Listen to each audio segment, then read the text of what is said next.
no one ever looks to try and move out of their own country. Like, you know what? Maybe the grass is greener on the other side. Maybe I should go try live in Australia for 6 months. Maybe I should go try live in America for 6 months, or UK, or Canada, or Asia, or Spain, you know? No one ever thinks about, what if I immigrated right now? Would my life be better? Would it be worse? My one piece of advice would be to look at your possibilities. Don't ever think, oh, nah, I can't do that. People put a load of hurdles in front of their pathway just because, oh, I can't afford it, I can't do this, I can't do that. You don't know until you try. Okay, guys, welcome back to another episode of Sleight of Mind. Today, we're going to be talking about immigration. I'm actually an immigrant myself, and I'm guarantee you many of our parents on this call or grandparents on this call are immigrants too. But I want to first kick off and just everyone to give their story about immigration in relation to their own family and their own personal sort of immigration brief history, if you could. So mine started from, I've been born and raised in the UK, so I can't officially say that I'm an immigrant. I've been there since literally birth, but mine started from my grandparents. And in a short and sweet way to sum it up, I think at the time when they came over to the UK from India, there was just a lot more opportunity. They found better growth, better opportunity for their families and sort of generations to come. Jamie, what about you, bro? What's your... So I'm a first-hand immigrant in this country with an asterisk. So my dad is English. My dad's born and raised in England. He moved to the Caribbean, met my mother, who's born and raised on a tiny island called Antigua in the Caribbean. They had me in a tiny island called Anguilla, which is even smaller than Antigua. England, I've had weird experiences with England from an early age. So I spent a couple of years in England when I was younger, and I remember being the only person of color in the whole school. Like, the whole school. And this is going into racism, I guess, but I remember being in shops with my mum, who's black. So she would be the only black woman you'd see in the whole town centre. It'd be just me and my mum, the only people of colour. And we'd go places. And I remember going to a shoe shop with her once, and she was trying some shoes on. And I hated shopping with my mum, but I loved going shoe shopping because there was always a chair. That meant there was a chair somewhere I could sit down and rest while she was doing her shopping. So she's doing her shopping in the shoe shop, and I'm like, yeah, I'm gonna go sit on the seat and just chill for like 20 minutes, like sorted. And there's a little girl, white girl, sat down, and genuinely, hand on heart, she put her hand on the seat next to her. She didn't want me to sit next to her. Yeah, she'd never seen anyone like me, but she just didn't want me to sit next to her. So that's probably my first experience of what it meant to be an immigrant, but also my first experience of being a victim of racism as well. And it's only now at my sort of age now, I've got an English accent. There's mixed race people everywhere in England, you know? And I feel like the consensus is, I don't know why, but, they just look at mixed race people and just think, oh, they're English. Like, they're from here, they've been here their whole life, they know what's going on.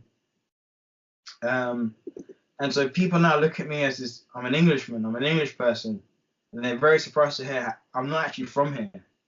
So the interesting conversations you have with people about immigration and about, oh, they're coming across and stealing our jobs and this and that and benefits and all this sort of jobs and da-da-da-da-da. And I'm like, you have no idea where I've come from, man. Like, you have no clue. Like, I also think immigration is probably one of the best things that's happened to this country, to the UK. Yeah. Go to London. London's amazing. There's so many mixed cultures in there now. You can go and experience a whole new culture you've never experienced in your life in your own country. What's so wrong about that? If you look at culture, like being cultured as a person, that's always what I've said is my personal goal. And I believe we're put on this earth to be cultured, learn about our cultures and learn about the world. That's all we're here to do, right? We live on this planet for a reason. If we weren't living on this planet, we should be learning about the other planet we live on, but we live on this planet, so we should be learning all the different cultures, all the different people. So a couple of years ago, me and Jamie were working out in the US, So I had the opportunity at that point to meet with a lot of local people in the US, and it surprised me so much at how many of them had never left America. This, even if you're not planning to immigrate entirely, I think it's so important to travel and just expand your perspective and knowledge on the rest of the world. Okay, so I think the number is 13% of Americans have a passport. I think that's the stat I last checked. It's crazy low if that's true. Yeah. 13% of Americans have a passport. Now, think of America. It has everything. It's got beaches. Yep. You go skiing. It's got lakes, forest, jungle. Well, I don't know about jungle. It's got deserts. Deserts. I'm thinking of food. It's got deserts. Got desserts over there, bro. They got desserts for sure, man. From countries. As long as those people are traveling, I can understand if they stay within the United States because it's got everything and there's different cultures, different experiences. That I get. When you go to the Europe countries and like the Asian countries and the Australias, the South Americas, it's completely different. Like there's people that don't speak English. You know what I mean? In America, everyone's gonna speak English, regardless if you go to Cali, you go to the French state, they're gonna speak English. But it's still English influence. It's still an American state. No. I completely semi-cultured, but they don't have the history. What would you say, like, for someone that has never moved or never really traveled outside of their own country, do you have like a top thing or top three things that you think that they're missing out on by not experiencing the rest of the world? My top one, this planet is beautiful. It's such a rare thing in this universe. And you have one life, you have one opportunity to see it all, to take it in. It's our planet, it's everyone's. And I believe it should be for everyone. I really don't think this planet should be restricted to certain people who are born in certain places or of certain colors or religions. One of the big ones for me, I think it would probably be perspective. And maybe that ties in a little bit with gratitude, because I think it's so easy to be where you've lived your entire life and have a certain way of thinking about something. You know, if you see a homeless person in the UK and you see a homeless person in a third world country, there's a massive difference. Yeah, I think those two for me would be number one and number two. And number three would just be culture, just seeing how other humans live. Like we're human beings, right? We're all human beings no matter where you're from. But how different are we? That's amazing to me. No one ever looks to try and move out of their own country. Like, you know what? Maybe the grass is greener on the other side. Maybe I should go try live in Australia for 6 months. Maybe I should go try live in America for 6 months, or UK or Canada or Asia or Spain, you know? No one ever thinks about, what if I immigrated right now? Would my life be better? Would it be worse?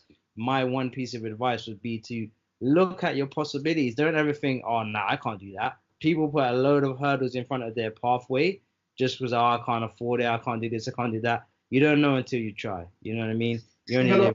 Fear the unknown, though, don't they? Exactly. That's what I want them to get rid of.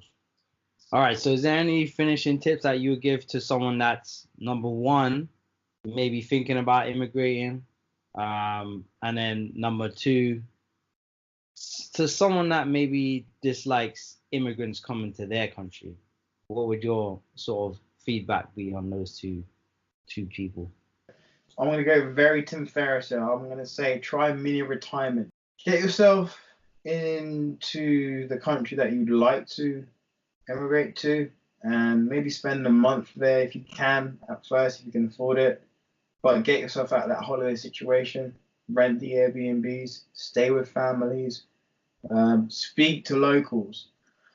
People who are against immigration, what I would suggest is, well, don't go on holiday. If you're a person that goes on holiday to Spain and Greece and all these countries, and you're against immigrants, stop traveling then. Or you can go to more countries and see what you can learn from these other places. I think it really comes down to just having an open mindset, being willing to learn from other environments, other people, other cultures.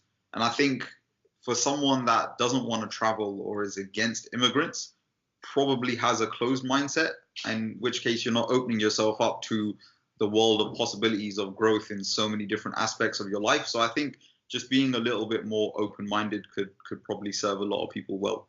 My points on that would be, yeah, same. Like, get traveled, man. If you're thinking about immigration, stop thinking about it. Just do it. Get yourself prepared.